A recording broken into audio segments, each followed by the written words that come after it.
السلام عليكم ورحمة الله. السلام عليكم ورحمة الله. Alhamdulillah, syukurillah. Masih diberikan oleh Allah SWT kesempatan untuk kita sama-sama bertemu kembali dan silaturahim. Dan saya mengucapkan ribuan terima kasih kepada seluruh jamaah Majlis Ta'lim Masjid Bani Umar atas perhatiannya, bantuannya, perjuangannya untuk selalu memberi perhatian, support dan membantu gerakan kami, khususnya untuk saudara kita tunanetra. Dan Alhamdulillah, berita gembira, sudah kami memberangkatkan jemaah umrah sudah angkatan yang kedua dari saudara kita tunanetra.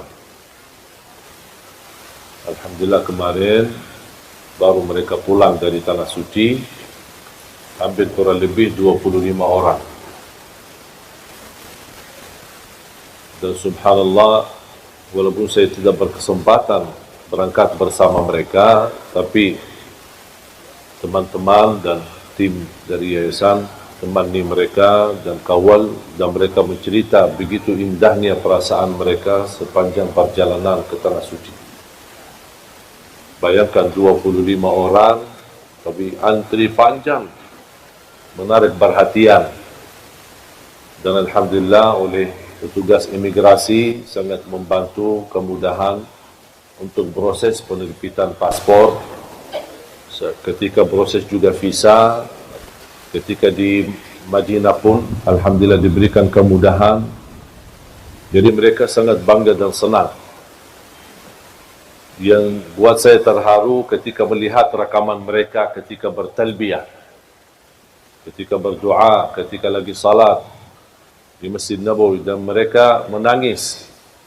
Dan mudah-mudahan kita terus memperjuangkan supaya kita mampu memberangkatkan insya-Allah haji untuk mereka. Dan itu semua perjuangan tidak akan terlepas daripada perhatian ibu-ibu. Karena jujur saja, kalau bukan izin Allah Subhanahu wa taala, kemudian bantuan, perhatian, kasih sayangnya dari ibu-ibu, nampaknya program ini belum tentu bisa jalan. Khususnya Majlis Ta'lim Bani Umar, karena satu-satunya Majlis Ta'lim yang mulai dari awal sampai titik ini komitmen dan terus mensupport dan membantu program ini. Awal pertama kali yang merespon program kami Majlis Ta'lim adalah Bani Umar. Kemudian selanjutnya, walaupun ada beberapa majlis taklim yang lain yang ikut bantu, tetapi yang komitmen tidak pernah terlepas perjuangannya, tidak pernah bosan dan tidak pernah menjauhi dari program ini, itu satu-satunya Majlis Ta'lim Bani Umar. Mudah-mudahan ini merupakan berkah untuk semua jamaah, dan mudah-mudahan menjadi amal jariah, sedekah jariah yang tidak terputus pahalanya insya-Allah sampai hari kiamat. Dan semoga insya-Allah diterima di sisi Allah Subhanahu wa taala. Para jamaah sekalian dimuliakan Allah Subhanahu wa taala,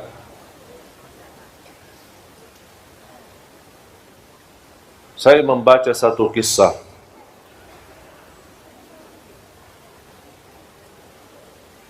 membuat saya berfikir betapa besarnya keagungan dan kemuliaan Allah Subhanahu wa taala, dan selalu Allah beri yang terbaik. Cuman sayang sekali kita belum bisa tahu kebaikan tersebut kecuali sesudah kejadian ujian, bala, musibah cukup lama. Istilahnya kita mengetahui hikmah alasan apa yang terjadi, apa yang kita hadapi di kemudian hari atau di waktu yang cukup lama, baru Allah munculkan hikmah dan alasan. Kisah yang saya baca mengambil banyak hikmah dan pelajaran, membuat saya sadar dan semakin belajar dan meyakini apa yang datang dari Allah pasti itu baik, walaupun nampaknya di pandangan mata kita buruk, dan itu ujian. Ada beberapa pengusaha berdagang, mereka belanja barang banyak dari salah satu negeri, kemudian mereka naik kapal yang cukup besar dan juga membawa barangnya masing-masing. Di dalam perjalanan untuk kembali ke kampung mereka, terjadilah hujan besar, gelombang, dan dia menghadapi ujian yang amat besar di tengah laut. Mereka mengambil keputusan harus barang-barangnya ada yang harus dibuang untuk mengurangi beban yang terjadi di atas kapal tersebut. Salah satu pedagang memiliki barang yang terbanyak. Ternyata jatuhnya dia akan dihabiskan separuh barangnya, akan terbuang. Dibanding yang lain cuma seberapa saja. Beliau tidak terima, marah, ngamuk. Saya bisa rugi banyak, separuh barang saya masa dibuang begitu sia-sia. Mereka menjelaskan, daripada kita tenggelam semua, menghadapi musibah semua, mendingan barang-barang kita aja biar kita selamat. Beliau tidak terima, tidak mau.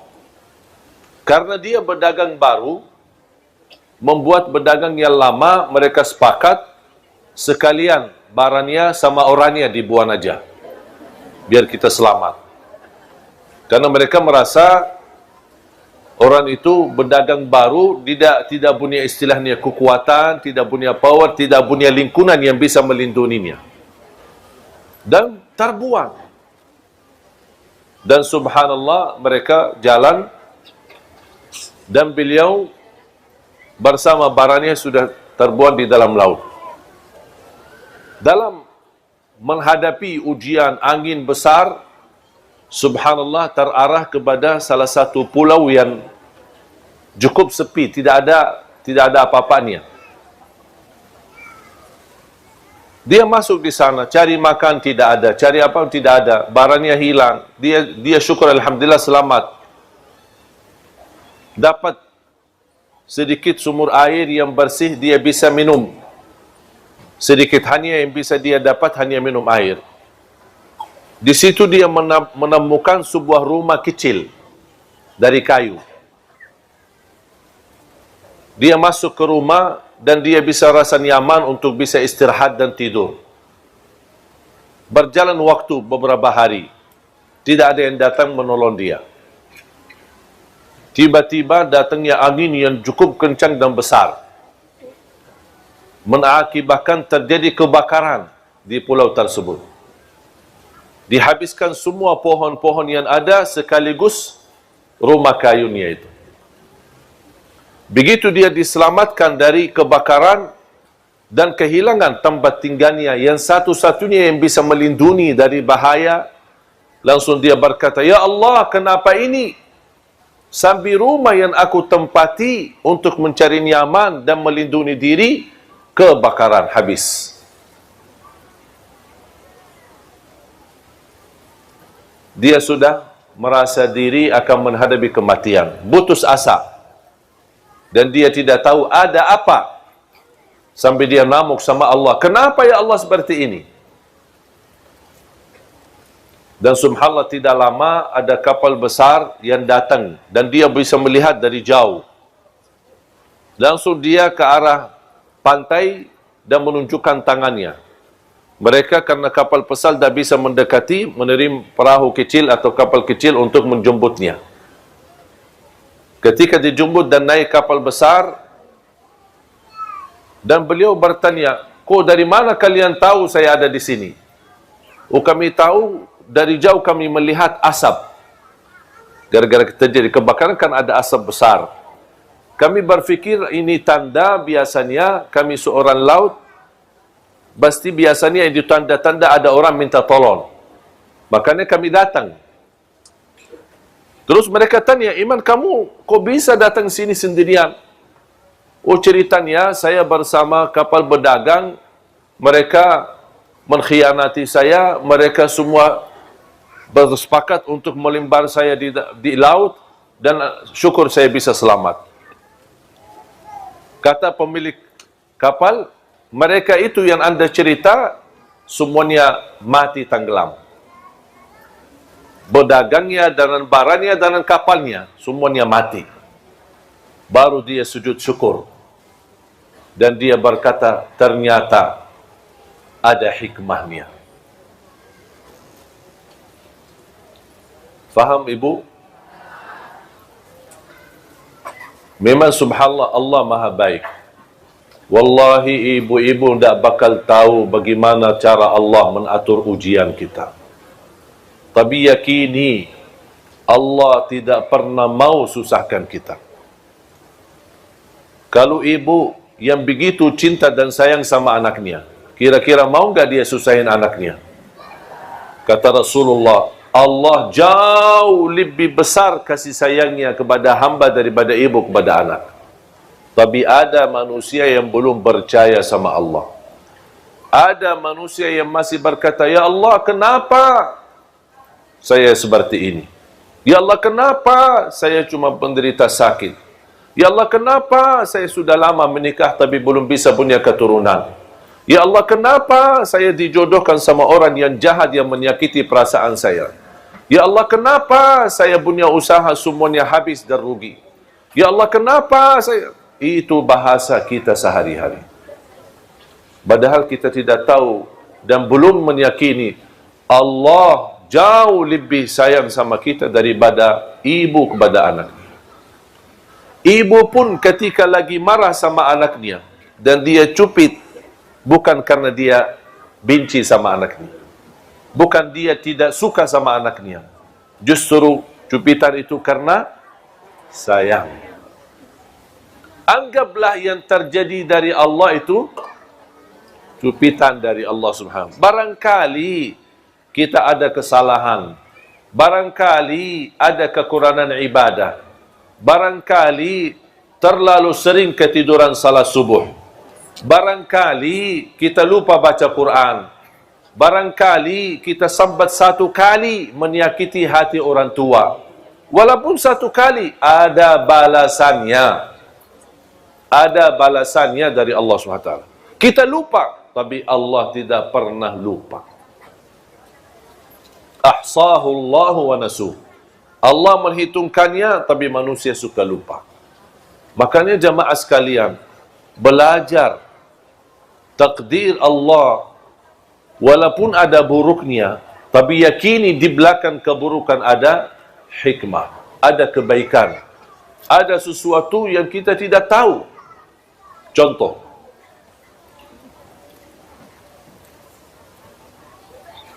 tadi ada satu ibu bercerita,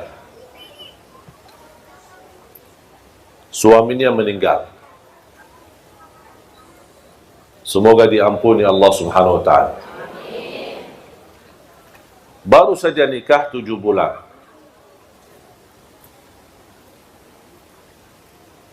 Cerita yang disampaikan oleh ibu, saya menanggapi bagaimana beliau cinta sama suaminya. Sudah almarhum. Beliau berkata, seandai kata saya menikah, tapi masih merasa terbeban karena dia sayang sama suaminya. Dan dia berkeinginan bertemu suaminya di surga. Terus kalau saya dijodohkan lagi, nikah, usianya masih muda, saya khawatir gimana nanti sama suami yang pertama atau suami Yang kedua, ya udahlah, daripada bingung, mendingan dah usah nikah katanya. Biar dijamin dapat dan bertemu suaminya di surga. Saya menjawab,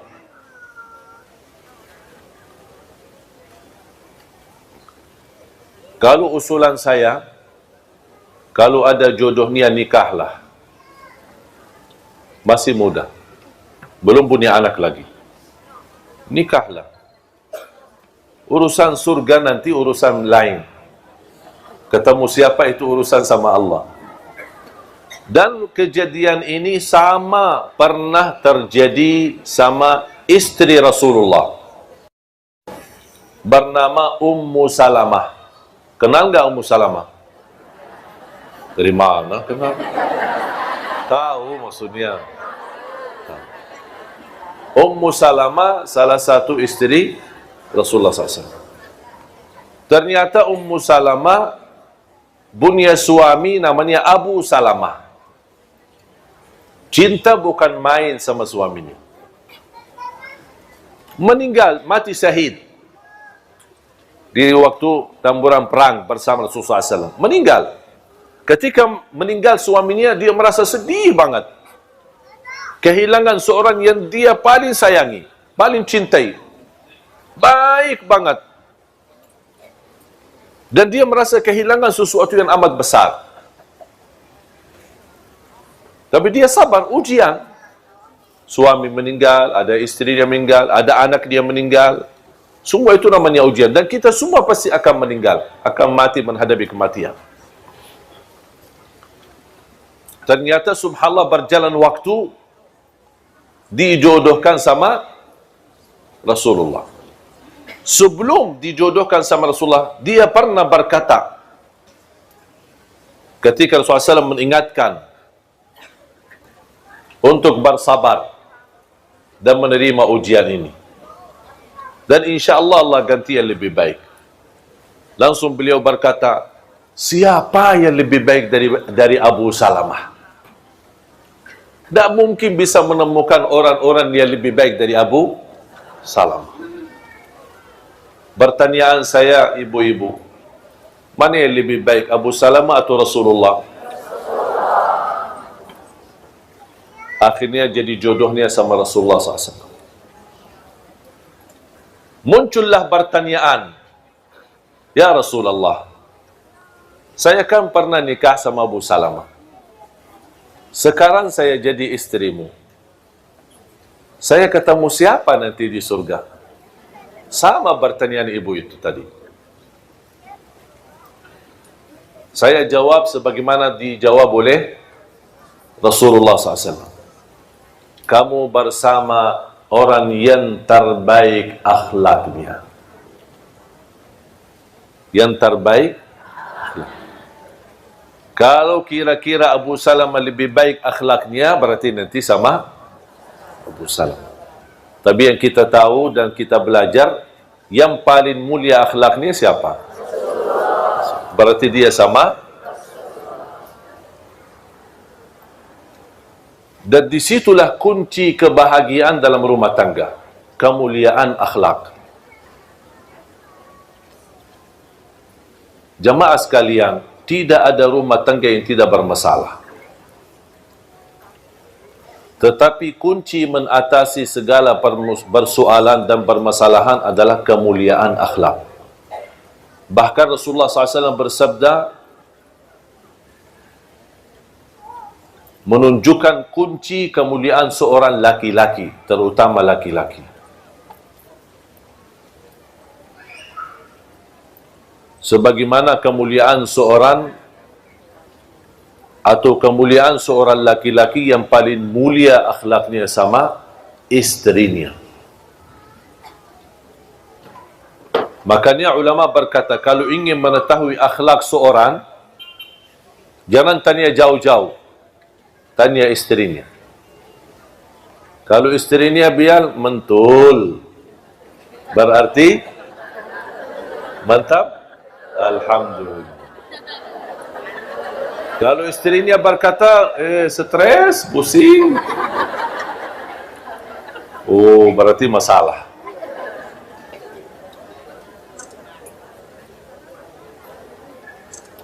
Dan subhanallah, dengan kemuliaan akhlak kita bisa memiliki segala sesuatu. Dengan kemuliaan akhlak kita bisa memiliki segala. Memiliki hati orang, memiliki kehormatan orang, memiliki kemuliaan orang, pasti akan dimuliakan. Apalagi di saat istri kita sedang membutuhkan dampingan kita, perhatian kita, bantuan kita.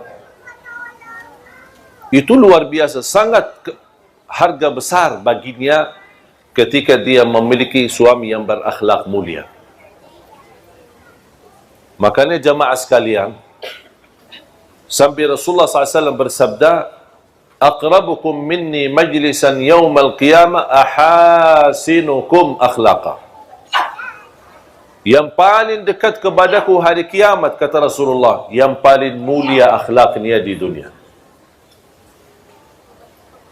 Jadi kemuliaan akhlak atau seorang memiliki kemuliaan akhlak, dia mendapatkan posisi yang amat besar di sisi Allah. Kemuliaan, darajat yang tinggi bersama para nabi, siddiqin, syuhada dan salihin.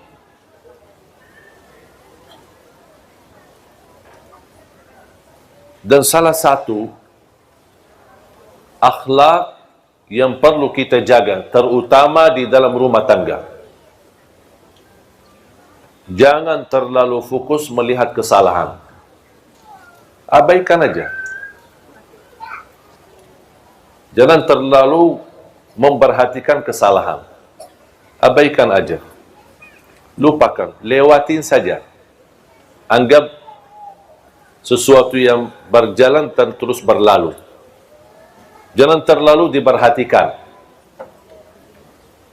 Kalau setiap kesalahan ada teguran, setiap kesalahan dibahas, setiap kesalahan dibicarakan, setiap kesalahan namuk, tidak akan selesai. Karena kita manusia tidak terlepas dari kesalahan. Bisa kita perbaiki kesalahan tapi dengan cara yang baik. Kalau anda melihat sesuatu yang tidak suka, jangan anda bilang saya tidak suka ini, tapi saya suka seperti ini. Saya suka seperti ini. Saya tidak suka kalau kamu tidak perhatian saya. Tapi sebaliknya, aku suka kalau diberikan perhatian. Faham? Jadi jangan ada muncul rasa atau bahasa seolah-olah yang di depan kita selalu disalahkan. Kalau misal dia masak, istri masak, kita tidak suka cara masakannya. Jangan, aku tidak suka cara masakan ini. Tapi bahas, aku lebih suka seperti ini. Aku lebih suka nasinya seperti ini. Aku lebih suka minumannya seperti ini. Misal, kalau anda tidak suka minum dingin, dibawain minum dingin. Ketika anda minum, tidak enak, tidak nyaman. Tidak mau, aku tidak suka. Jangan. Aku lebih suka yang hangat. Boleh nggak diganti? Pasti akan jawabannya halus. Aku tidak suka. Ganti. Tidak mau ganti. Kamu tidak mau, ya udah biarin aja. Karena bahasanya sudah tidak enak. Pasti jawabannya tidak enak. Ada satu kejadian ketika Rasulullah SAW pulang ke rumah. Ini kan sebuah kisah. Ada yang sebutkan kisah ini benar, ada yang bilang tidak benar, tapi intinya kisah, tidak ada mempengaruhi masalah ibadah. Rasul pulang ke rumahnya, musim panas, keringat, capek, mau beristirahat, datang istrinya, Siti Aisyah membawai minum. Nampaknya Siti Aisyah karena sibuk urusan-urusan dalam rumah, bersih rumah, mempersiapkan kedatangan Nabi Muhammad, saking capeknya, karena dia tidak ada pembantu di rumah, saking capeknya daripada kasih gula di air sirupnya, dia kasih malah garam. Kemudian diserahkan kepada Rasulullah SAW. Kemudian dia lanjut urusan rumah. Ketika Rasulullah SAW minum, rasanya apa? Asin. Rasulullah SAW panggil, Ya Humaira. Ini Rasulullah SAW suka panggil, tidak pakai nama, tapi panggil nama Humaira. Yang putih ada merah-merahan. Dan selalu saya dorong jamaah suami istri harus masing-masing memiliki gelar panggilan, nama panggilan. Apa itu? Hei manis, hei cakap, gagah, sayang. Jangan panggil abi, abah, ayah. Panggilan kata-kata yang ada tanda sayang. Kalau misal dia hitam manis, coklat. Gitu. Pokoknya kata-kata terserah, milih kata-kata yang menenangkan hati, yang menarik. Dan ini subhanallah membuat mesra dalam rumah tangga. Dan itu yang dilakukan oleh Rasulullah SAW. Ya Humaira. Kalau saya punya nama khusus dipanggil oleh istri. Jadi istri panggil pakai nama itu. Bukan Syekh Ali, bukan Ali. Tapi ada nama. Saya tidak mau kasih, itu rahasia. Sebaliknya saya juga punya nama untuk istri. Dan dia suka kalau saya panggil dengan pakai nama itu. Lewat telepon, lewat WA, atau saya pulang ke rumah, itu selalu saya panggil seperti ini. Khusus. Dan ingin tahu ya datang ke rumah aja. Kenalan sama istri biar tahu rahasianya apa. Karena saya mengambil belajar dari Rasulullah SAW. Bukan berarti mohon maaf saya sempurna dalam rumah tangga. Jangan ada yang merasa, berarti Syekh luar biasa. Enggak. Saya juga orang biasa. Punya kekurangan, punya kesalahan. Kadang-kadang istri saya tersinggung terhadap perilaku saya. Tapi alhamdulillah kita selalu sepakat ada tukar fikiran. Ada berbicaraan. Kita tidak istilahnya menambil hati. Aku lihat dia, aku marah, terus simpan di hati. Dia lihat saya, dia marah, simpan di hati. Itu tidak akan selesai masalah. Ada sesuatu dibahas, tapi cara dibahasnya agak enak. Sopan, saling menjaga, saling menghormati, seperti ini, seperti ini. Kalau menurut saya itu namanya istilah muhasabah. Setiap minggu sekali kita muhasabah. Saya tanya sama istri saya, apa yang saya lakukan selama 1 minggu membuat kamu tersinggung? Dia kasih tahu. Kalau tidak dia kasih tahu, dari mana saya bisa tahu? Karena yang sakit hati siapa? Istri. Hati yang dia punya, bukan saya punya. Saya tidak tahu isinya. Makanya harus saya tanya, apa yang membuat kamu tersinggung? Apa yang membuat kamu tidak enak hati? Oh, kalau begini, kalau foto sama ibu-ibu jangan terlalu dekat. Siap.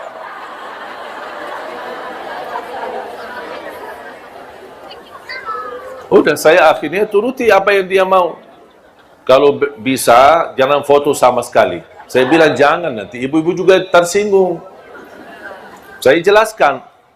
Saya tidak bilang, tidak mau dan membalas dengan kasar. Enggak, saya bahas.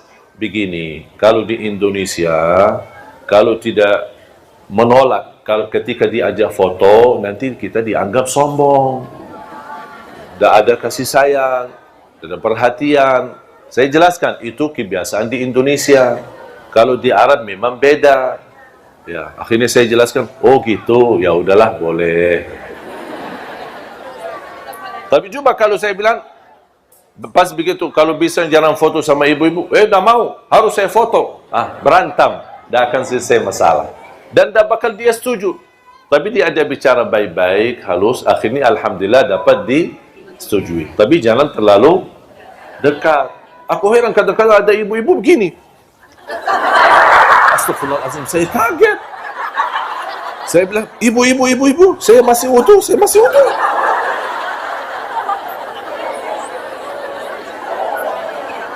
Saya jujur saja bicara seperti ini, padahal saya belum wudu.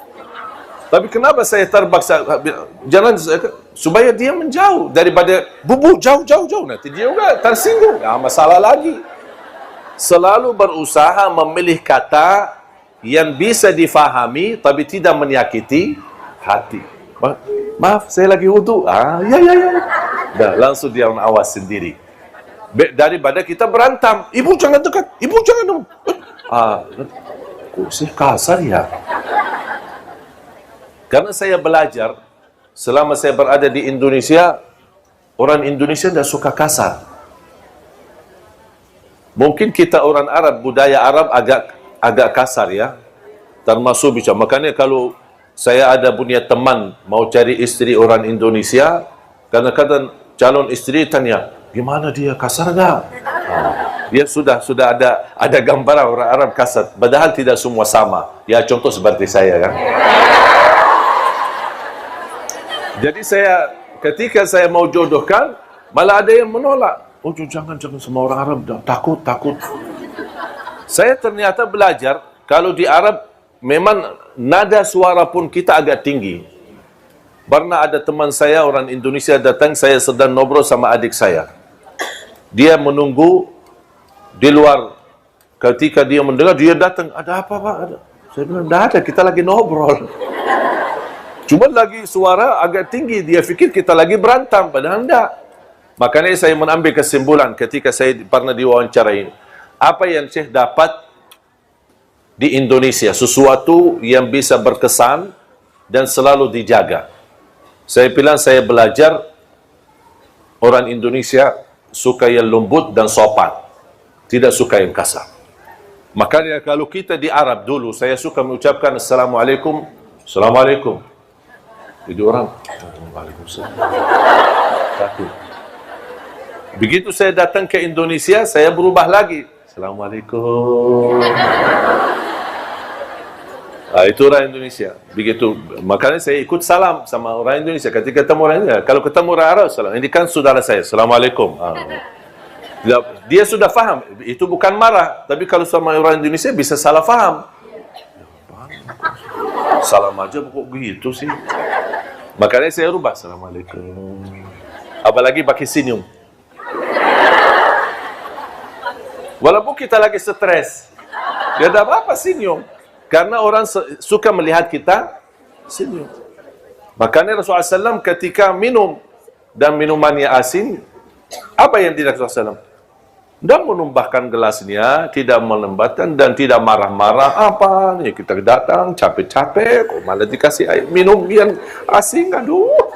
Sambil minum aja tidak bisa bikin, udah mau nikah lagi. Tidak, Rasulullah SAW duduk manis. Ya Humairah. Siti Aisyah duduk labbaik. Dan itu salah satu kata yang saya suka di Indonesia. Suka labbaik. Kalau anak-anak labbaik. Labbaik. Itu sebenarnya kata-kata dari dulu ada di Arab. Diambil dari kata labbaik Allahumma labbaik. Kenapa? Menunjukkan saya akan segera jawab. Saya akan segera sami'na wa ata'na. Dari pada dipanggil, ya, labbaik. Artinya, tapi jangan labbaik dah datang. Lama suaminya panggil, sayang, labbaik. Dan panggilan labbaik belum datang juga. Kalau sudah labbaik, tinggalkan semuanya, segera datang. Siti Aisyah langsung, ya Humairah, labbaik, datang. Apa kata Rasulullah? Ayo, berkenan enggak temani saya minum? Temani saya minum.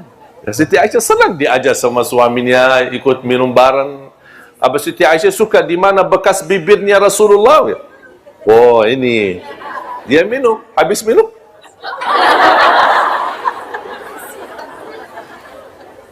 Rasul tidak bicara apa-apa, diam. Akhirnya dia sendiri minta maaf. Kira-kira kalau seperti ini terulang lagi enggak? Kayaknya tidak. Karena sudah langsung mendapatkan teguran tapi dengan cara yang halus. Coba kira-kira kalau pas kita pulang minta, ayo bawain kopi. Pas kita dikasih kopi, malah isinya garam. Apaan ini kok? Masa sudah kita nikah 20 tahun kopi tidak bisa bikin sih? Marah-marah. Kira-kira nanti kalau mau bikin kopi lagi, kasih garam enggak? Barangkali kasih racun sekalian biar habis. Kok masalah gara-gara kopi marah-marah sih? Jadi, mengatasi masalah jemaah sekalian, jangan menghadapi dengan kekerasan. Walaupun bisa selesai masalah, tapi membuat hati sakit. Milihlah kata yang halus, yang baik. Termasuk ibu-ibu menghadapi suami yang barangkali tidak nyambung dengan kita, tidak sesuai dengan keinginan kita. Jangan anda selalu membalas dengan kasar, tapi selalu beri yang terbaik dan selalu berdoa. Ya Allah, berilah hidayah. Ya Allah, berilah petunjuk. Ya Allah, jadikan beliau bertanggungjawab. Ya Allah, jadikan beliau kasih sayang.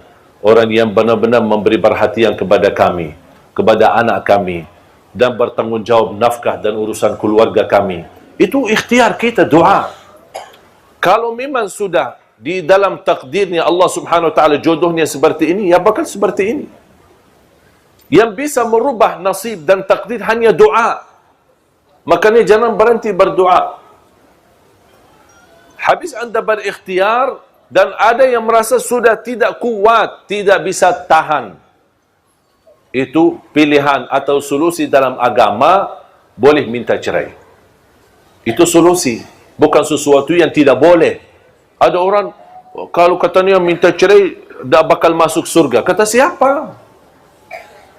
Kalau benar-benar, sebagaimana saya jelaskan, ibu sudah sabar, sudah doa, sudah ikhtiar, sudah memimpin nasihat, tapi tetap tidak ada perubahan sama sekali, dan masih bisa sabar, saya usulkan sabarlah. Tapi kalau ada orang tidak bisa sabar, bahkan ada yang merasa lebih baik saya mati, kenapa susahkan diri? Lepas. Karena inti daripada rumah tangga hidup bahagia. Kalau kehilangan kebahagiaan buat apa? Banyak orang yang sudah bisa berpisah walaupun anaknya sudah 10. Jadi jangan ada orang berkata, oh demi anak, demi anak. Itu bahasa yang menurut saya tidak tepat. Sebenarnya anak itu bisa diurus, bisa dijaga, dan bisa diperhatikan. Tapi yang lebih utama adalah kita merasa harmonis, sakinah, mawaddah, rahmah dalam rumah tangga. Karena kalau tidak ada hubungan baik antara suami istri akan mempengaruhi kepada anak. Walaupun kita bertahan, tapi anak kita nanti menjadi sakit. Anak kita nanti membuat dia sakit jiwa, sakit hati, karena dia selalu melihat orang tuanya berantem. Selalu orang tuanya marah. Dan selalu saya nasihatkan, kalau terpaksa anda memarah sama suami atau istri, jangan di depan anak-anak. Jangan di depan anak-anak. Apalagi kalau bisa ditunda amarahannya sampai malam. Biar semuanya anak tidur, masuk kamar sendiri, dan bicara baik-baik. Sudah akan diselesaikan masalah. Wallahi, tidak ada masalah. Pasti ada jalan keluar. Tapi kita mau atau tidak jalan keluarnya? Itu persoalannya. Banyak ujian yang saya hadapi dalam rumah tangga. Tapi selalu yang membuat kami bahagia, selalu saya sepakat sama istri, selalu mencari jalan keluar. Selama ada masalah, pasti ada jalan keluar. Fa inna ma'al usri yusra, inna ma'al usri yusra. Kalau ada satu kesusahan, berarti ada dua jalan kemudahan. Itu yang saya sudah yakini saya sama istri saya. Dan alhamdulillah tidak pernah ada masalah, kami cepat bisa mengatasinya. Dan tidak berlama-lama, supaya tidak menimbulkan hal-hal yang tidak diinginkan. Apapun sikapnya, apapun prinsipnya, apapun kejadiannya. Makanya jamaah sekalian, kembalilah. Akhlak yang mulia, akhlak yang baik, jaminan dapat syafaat Nabi Muhammad, jaminan darajat yang tinggi di dalam surga. Bahkan Rasulullah SAW bersabda, darajatnya orang yang mulia akhlaknya bisa tercapai lebih tinggi daripada darajatnya ahli puasa dan ahli tahajud. Ahli puasa sama, padahal kita tahu pahala puasa begitu besar, pahala tahajud begitu tinggi, tapi jauh lebih tinggi daripada dua-duanya adalah orang yang mulia akhlaknya. Contoh, kalau ada orang suka puasa, suka tahajud, tapi tidak baik akhlaknya. Ada satu orang tidak puasa, tidak tahajud, tapi baik akhlaknya. Jauh lebih mulia di sisi Allah yang baik akhlaknya. Apalagi kalau bisa kita jaga puasa, jaga tahajud, jaga ibadah, dan juga jaga akhlak. Itu luar biasa, mantap. Luar biasa keagungan dan anugerah dari Allah Subhanahu wa taala. Makanya jamaah sekalian dimuliakan Allah Subhanahu wa taala, mari kita selalu kita niatkan. Dan apapun yang kita hadapi, anggaplah ujian. Huwallazi khalaqal mauta wal hayata liyabluwakum ayyukum ahsanu amala.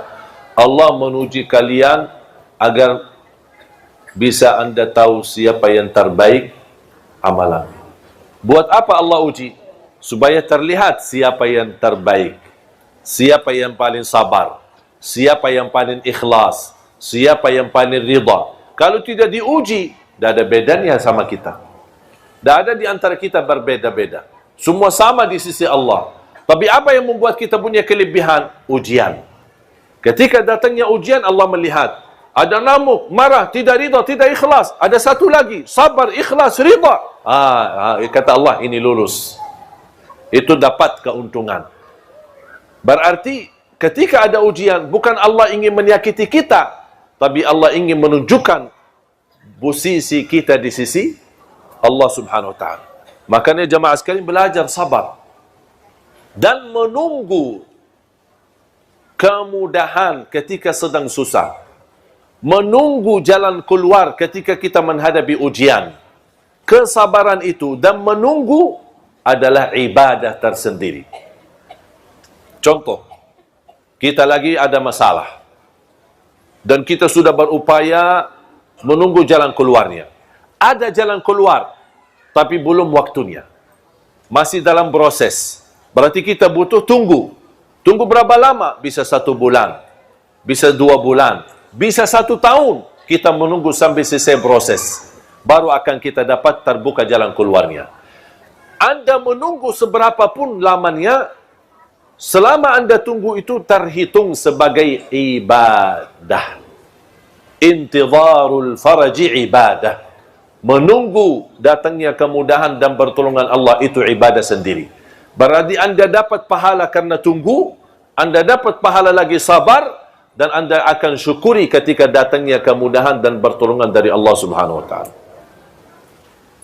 Jamaah sekalian yang dimuliakan Allah Subhanahu wa taala. Saya akhiri satu cerita. Mau kan cerita? Ibu-ibu senang cerita.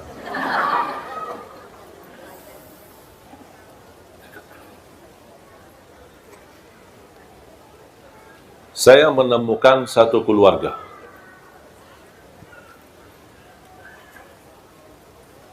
Ketika habis pulang sekolah, itu terjadi di kota Madinah, di masa saya sekolah. Saya menemukan seorang tunanetra sedang berdiri di pinggir pintu sekolah, gerbang sekolah. Saya perhatikan, dan qadarullah, saya juga sedang menunggu ayah saya jemput untuk pulang sekolah. Ternyata Allah takdirkan ayah saya pun telat. Dan tunanetra pun di samping saya juga sendirian. Menarik perhatian saya, membuat saya mendekat dan ajak bicara. Kamu tunggu siapa? Saya tunggu ayahku, kata. Ayahnya kepala sekolah di salah satu sekolah, tapi yang posisinya cukup jauh. Nampaknya ada mendadak rapat atau apa urusan, tidak bisa datang. Di waktu itu belum ada handphone, belum ada HP untuk bisa ditelepon. Menanya, di mana? Lagi di mana? Sama-sama kita tunggu. Cukup lama, hampir 1,5 jam. Siang hari, panas. Saya berkata sama beliau, rumah kamu dekat nggak? Ya, dekat. Mau nggak saya antar? Ya, boleh. Seberang rumahnya. Jadi sekolah ini tinggal kita seberangi jalan, ada jalan raya, kemudian kita bisa ke rumahnya. Kata beliau, rumah saya dekat, tinggal hanya seberang jalan di belakang gedung yang di depan kita, pasti pinggir jalan rayanya. Saya langsung berkata, tapi nanti kamu tunjukkan ya, tunjukkan jalan ya. Beliau ketawa, masa saya buta yang tunjukin jalan? Pas begitu saya dampingi, subhanallah ibu-ibu, wallahi orang tunanetra itu jauh lebih faham jalanannya daripada saya yang bisa lihat. Kanan, kiri, awas ada lubang, ada ini, masuk gang, sampai ke gedung rumahnya. Ada beberapa lantai seperti apartemen. Begitu kita masuk, awas ada tangga 3, kita jalan. Ada lagi tangga 1 kecil, kita naik. Ada lift, buka pintu. Bencet nomor sekian. Pas kita naik, pas begitu keluar, ke arah kanan. Sampai di mana bandnya rumah itu, dia tahu. Posisi di sini. Nah, begitu, ibunya buka. Dan dia masuk di belakang pintu, karena diharapkan pakai cadar. Dia tidak menunjukkan diri, tapi dia berbicara sama saya di belakang, dari belakang pintu. Terima kasih Allah, kami tadi kekhawatiran, anak kami telat, suami juga sibuk, tidak bisa ditelepon, karena dia mau telepon ke sekolahannya. Alhamdulillah bersyukur Anda bisa bawa anak kami di sini. Dan maksa-maksa untuk saya diajak masuk, temani karena suaminya sedang dalam perjalanan mau pulang. Maksudnya diajak makan siang. Kalau orang Arab makan siang sampai sore. Kalau makan malam jam 12 malam. Makan subuhnya jam 10 pagi. Dan ini semua alhamdulillah berubah ketika saya sudah di Indonesia. Makan subuh habis subuh, makan siang habis zuhur, makan malam habis isya. Dan kalau sudah malam sekali, sudah tidak makan dan tidak minum, sambil insyaAllah istirahat. Jadi, ketika saya diajak masuk, dan temani ada satu ruangan buat tamu, ada satu kejadian membuat saya sangat terkejut. Beliau yang tadi saya antarin, dia mengajak adiknya. Ada 3 saudara.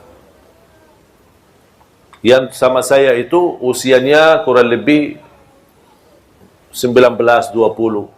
Ada yang satu lagi adiknya 16. Ada yang satu lagi adiknya kurang lebih 10 tahun. Ada yang satu lagi 6 tahun. 3. Ketika beliau ajak, ini kenalan saudara saya, adik-adik saya. Pas begitu salaman, ternyata jemaah sekalian, semuanya tunanetra. Semuanya buta.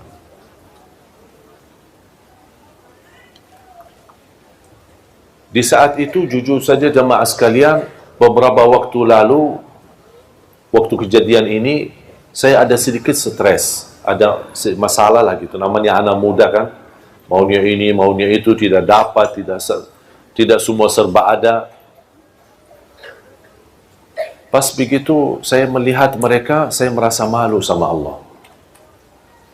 Ternyata selama ini banyak nikmat yang kita dapat. Ternyata di sisi lain atau di keluarga yang lain, semuanya diuji oleh Allah, bukan satu, semuanya. Hanya yang selamat dalam anggota keluarga itu hanya suami istri. Ternyata keluarga mereka keluarga besar 7 orang. 4 laki-laki dan 3 perempuan. Dan semuanya tunanetra. Semuanya buta. Tapi ketika saya bertemu dengan ibunya dan dia berbicara sama saya dari belakang pintu, subhanallah, tersentuh hati saya karena dia tidak pernah melepas daripada ucapan Alhamdulillah. Alhamdulillah. Coba kejadian ini cerita di masa sekolah, SMP, sampai sekarang, Alhamdulillah hubungan saya dengan mereka baik. Cuman hanya saya sekali antar menjadi sahabat akrab. Dan semua keluarganya ini 7 orang, yang laki maupun perempuan. Beberapa waktu yang lalu saya menghadiri acara wisuda, mereka tamat 30 juz hafal Al-Quran. Kata ibu, kadang ada muncul rasa sedih ketika melihat anakku keadaannya begini. Tapi saya sekarang bangga sekali. Terlupa ujian anak-anakku buta. karena mereka sudah menjadi penghafal Al-Quran. Memang buta di dunia, tidak bisa melihat, tidak bisa baca Quran dengan mata sendiri, mempandangi Al-Quran. Tapi insya Allah di hari kiamat, dia akan menjadi saksi baik untuk kedua orang tuanya. Dan akan bisa melihat dengan jelas dan terang jalan menuju ke surga Allah Subhanahu wa ta'ala. Makanya jamaah sekalian, kita bersyukur. Kita masih banyak belum bersyukur. Menurut saya terlalu banyak nikmat yang Allah berikan. Nikmat orang tua, nikmat kita masih bisa bergerak kemana saja pergi. Nikmat aman di negeri kita, alhamdulillah bisa pulang kemana-mana, bisa pergi kemana-mana, menghadiri majlis ta'lim, tidak ada yang mengganggu kita, tidak ada yang menyakiti kita, tidak ada yang mencuri atau mengambil hak kita. Kita merasa aman, nikmat, melaksanakan ibadah. Ada yang diberikan karunia bangun tahajud di tengah malam. Wallahi itu nikmat, ibu-ibu. Jangan ada yang merasa itu kehebatan kita atau kelebihan kita. Wallahi itu anugerah dari Allah Subhanahu wa ta'ala. Anda bisa beramal, donasi, beri nafkah, beri sedekah di mana-mana. Wallahi itu karunia, bukan karena kita punya uang, bukan karena kita punya kelebihan. Ketika diberikan kemudahan bisa umrah, wallahi itu karunia, bukan karena kita bisa daftar untuk umrah, bukan karena ada travel di mana-mana kita bisa ikuti mereka. Kalau kita bisa haji, wallahi itu karunia dari Allah, bukan karena kemampuan dan kehebatan kita. Banyak, terlalu banyak nikmat Allah. Kalau kadang saya duduk sendiri menghitungkan dan muhasabah diri betapa nikmat Allah yang ada di keliling kita, di sekitar kita, wallahi rasa malu. Tak sanggup untuk mensyukurinya semua. Ada ujian, tapi kalau kita berfikir dengan mata dan akal yang sehat, mana yang lebih banyak, ujian atau nikmat? Jauh lebih banyak nikmat. Tapi kenapa kita manusia suka lupa? Pas ada ujian kita baru marah dan tidak terima. Ketika ada nikmat, tak pernah ada manusia berkata, ya Allah saya tidak pantas mendapatkan nikmat itu. Tapi ketika diuji, ya Allah saya tidak pantas diuji. Itulah manusia. Makanya Allah sebutkan manusia di dalam Al-Quran, manusia amat bodoh dan amat zalim. Maksudnya apa amat bodoh dan amat zalim? Ya perilakunya, dia menzalimi dirinya sendiri. Dia merasa dirinya hebat dan dia lupa itu semua karunia dari Allah Subhanahu wa ta'ala. Makanya belajar jamaah sekalian, selalu ucapkan alhamdulillah. Yang lebih indah ucapan alhamdulillah, kita masih berkenan memuji Allah dalam segala pujian ketika kita menghadapi musibah, ujian. Makanya ada hadis Rasulullah SAW, ketika ada seorang diuji dengan salah satu anggota keluarga meninggal dunia, apa itu ayahnya, ibunya, istrinya, suaminya, anaknya, Allah turunkan malaikat. Unzuru ma qala abdi. Malaikatku, lihatlah apa ucapan hambaku ketika saya uji dengan ujian kematian.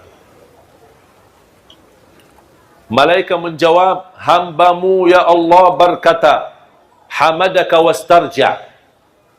Maksudnya apa? Hamadaka wastarja, mengucapkan alhamdulillah, inna lillah wa inna ilaihi raji'un. Kata Allah kepada malaikat, ibnu li'abdi baitan fil jannah wa sammuhu baital hamd.